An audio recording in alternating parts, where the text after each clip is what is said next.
नमस्कार बच्चों, मैं युधिष्ठिर चौधरी आपका आपके YouTube channel YS maths classes पर स्वागत करता हूं। बच्चों, आज इस वीडियो में हम लेकर आए हैं कि यंत्र इंडिया लिमिटेड ने अप्रेंटिस के लिए एक बहुत बड़ी भर्ती निकाली है, जिसमें सिर्फ 10वीं पास वाले बच्चे पार्टिसिपेट कर सकते हैं।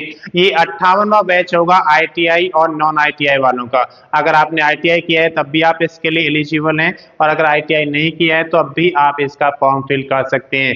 इसकी सारी डिटेल्स आज इस वीडियो में हम आपको बताएंगे। वीडियो को अंत तक जरूर देखें और वीडियो को ज़्यादा से ज़्यादा शेयर करें ताकि ये ज़्यादा से ज़्यादा जरूरतमंद लोगों के पास पहुंचे और वो इसका फॉर्म फिल कर सकें। तो बात करते हैं प्रारंभिक तिथि की। तो इसके ऑनलाइन एप्लीकेशन शुरू हो चुके हैं 22/10/2024, यानी कि 22 अक्टूबर 2024 से इसके ऑनलाइन एप्लीकेशन फॉर्म शुरू हो चुके हैं। अंतिम तिथि की अगर बात करें तो 21/11/2024, 21 नवंबर 2024 तक आप इसका फॉर्म फिल कर सकते हैं। इसके बाद बात करते हैं आवेदन शुल्क की। जब भी आप किसी गवर्नमेंट जॉब के लिए या किसी फैक्ट्री कंपनी के लिए एप्लीकेशन करते हैं तो उसका एक चार्ज लगता है, जिसे हम आवेदन शुल्क या एप्लीकेशन फी कहते हैं। तो यहाँ पर भी एप्लीकेशन चार्ज आपको देना होगा, जो कि 21/11/2024 तक आपको कंप्लीट करना है, उसको फिल करना है। और इसके जो मोड होंगे, आपका नेट बैंकिंग से आप कर सकते हैं, क्रेडिट कार्ड, डेबिट कार्ड से आप कर सकते हैं। इसके बाद आप देख सकते हैं कि आप अगर जनरल या OBC कैंडिडेट हैं, यानी कि आप अगर सामान्य जाति या फिर अदर बैकवर्ड कास्ट में आते हैं, तो आपको इसका जो एप्लीकेशन फी है वो 200 रुपये देना होगा। अगर आप SC ST या फिर PH या एक्स सर्विसमैन है, SC मीन्स होता है शेड्यूल कास्ट, या फिर आप ST शेड्यूल ट्राइब जो जनजातियां होती हैं, या फिर फिजिकल हैंडीकेप है आप, या फिर कोई आप एक्स सर्विसमैन हैं, तो आपको इसके लिए सिर्फ 100 रुपये का आवेदन शुल्क देना होगा। और अगर आप महिला कैंडिडेट हैं, तो किसी भी कैटेगरी की महिला हैं आप, तो उसके लिए आपको 100 रुपये आवेदन शुल्क देना होगा। आयु की अगर बात करें तो यहाँ पर आपकी जो आयु है 14 वर्ष से 18 वर्ष के बीच में होनी चाहिए। 14 वर्ष से कम नहीं होनी चाहिए और 18 वर्ष से ज़्यादा नहीं होनी चाहिए। अगर आपको इसमें छूट लेना है तो यंत्र इंडिया लिमिटेड के नियम के अनुसार इसमें छूट दी जाएगी कि किसको कितना छूट दिया जाता है, तो वो उसके नोटिफिकेशन में आप पढ़ सकते हैं।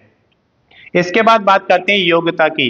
तो अगर आपने 10th पास किया है, मिनिमम 50% मार्क्स होने चाहिए, और साइंस और मैथ्स में यहाँ पे रखा गया कि 40% मार्क्स होना जरूरी है, और एग्रीगेट 50%, तो आप इसका फॉर्म फिल कर सकते हैं। या फिर आपने 10th किया हुआ है 50% मार्क्स के साथ, और ITI का डिप्लोमा है आपके पास या NCVT है, तो आप इसका फॉर्म फिल कर सकते हैं। क्योंकि ये दो ट्रेड में आपको दिया गया है, एक तो नॉन ITI वालों के लिए है और एक ITI वालों के लिए, तो दोनों के लिए अलग अलग वैकेंसीज यहाँ पे निकाली गई हैं। तो आपके पास ITI या NCVT ट्रेड वाइज जिस ट्रेड में आप भरना चाहते हैं उसका सर्टिफिकेट होना चाहिए। कुल पदों की अगर बात करते हैं तो 3883 पद यहाँ पर दिए गए हैं, जिसके सापेक्ष आपको एप्लीकेशन करना है। अब इसमें दो तरीके के हैं आपके पास, ITI वालों के लिए और नॉन ITI वालों के लिए। अगर आप ITI होल्डर हैं तो 2498 पद आपके लिए दिए गए हैं, और अगर आप नॉन ITI हैं तो 1385 पद हैं। ये ऑल ओवर इंडिया में वैकेंसीज निकाली गई हैं। स्टेट वाइज हम यहाँ पर डिस्कस करेंगे कि किस स्टेट में कितनी वैकेंसीज हैं। उत्तर प्रदेश की अगर बात करते हैं तो कुल 318 वैकेंसीज हैं, जिसमें से नॉन ITI और ITI दोनों के लिए हैं। बिहार में यहाँ पर सिर्फ 20 वैकेंसी दी गई है, जो कि सबसे कम में से एक है। चंडीगढ़ की अगर बात करें तो 11 वैकेंसीज हैं, जो कि सबसे कम वैकेंसीज यहाँ पे दी गई हैं। MP यानी कि मध्य प्रदेश में 839 वैकेंसीज दी गई हैं। UK उत्तराखंड में 155 वैकेंसी यहाँ पे दी गई हैं। और अगर बात करते हैं महाराष्ट्र की, जहाँ पर सबसे ज्यादा वैकेंसीज निकाली गई है, महाराष्ट्र के अंदर 1622, जो कि आपके ITI और नॉन ITI होल्डर्स दोनों के लिए निकाली गई हैं। उड़ीसा की अगर बात करते हैं तो 135 वैकेंसीज उड़ीसा में दी गई हैं। तमिलनाडु में 122 वैकेंसी हैं, और वेस्ट बंगाल यानी कि पश्चिम बंगाल की अगर बात करें तो 385 वैकेंसी हैं। तो सबसे ज्यादा जो वैकेंसी यहाँ पे दी गई है वो महाराष्ट्र में है, 1622, और सबसे कम यहाँ पर चंडीगढ़ में दी गई है 11 वैकेंसी।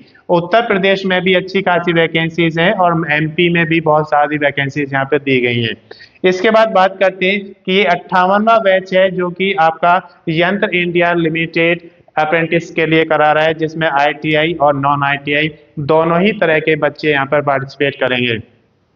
डॉक्यूमेंट्स की अगर बात करते हैं तो इसमें आपके पास आईडी प्रूफ, जब भी आप कोई एप्लीकेशन भरते हैं तो उसके लिए आपके पास कुछ डॉक्यूमेंट्स की स्कैन कॉपी होनी चाहिए ताकि आप उन्हें अपलोड कर सकें। तो इसमें एक तो आपको चाहिए एड्रेस प्रूफ। एड्रेस प्रूफ आपके पास कौन कौन से होंगे आप वो नोटिफिकेशन में देख सकते हैं। आईडी प्रूफ आपको चाहिए तो वो भी नोटिफिकेशन में आपको दे दिया जाता है कि कौन कौन से वैलिड आईडी प्रूफ आपके होते हैं, कौन कौन से वैलिड एड्रेस प्रूफ आपके होते हैं। उसके अलावा आपके पास ITI या 10th जो भी आपने किया है, जिस स्टेट में आप जाना है उसका सर्टिफिकेट होना चाहिए आपके पास। और उसके बाद आपको बेसिक डिटेल्स चाहिए। बेसिक डिटेल्स में आपका जैसे नेम आपसे पूछा जाएगा, आपका डेट ऑफ बर्थ क्या है, आपके फादर का नाम क्या है, आप किस स्टेट्स में फिल करना चाहते हैं, ये सारी बेसिक डिटेल्स आप जब फिल कर लेंगे उसके बाद आप अपना स्कैन कॉपी इन सभी प्रूफ्स का स्कैन कॉपी लेकर और उन्हें अपलोड कर देंगे। तब जब फाइनल सबमिशन आएगा उससे पहले आप एक बार उसे जरूर चेक करें ताकि आपको ये मालूम चले कि कोई गलती आपने नहीं की। अगर कोई गलती आपने की है तो आप उसे सुधार सकते हैं और उसके बाद फाइनल सबमिशन कर सकते हैं। जब एक बार फाइनल सबमिशन हो जाएगा तो आप उसमें कोई चेंज नहीं कर सकते।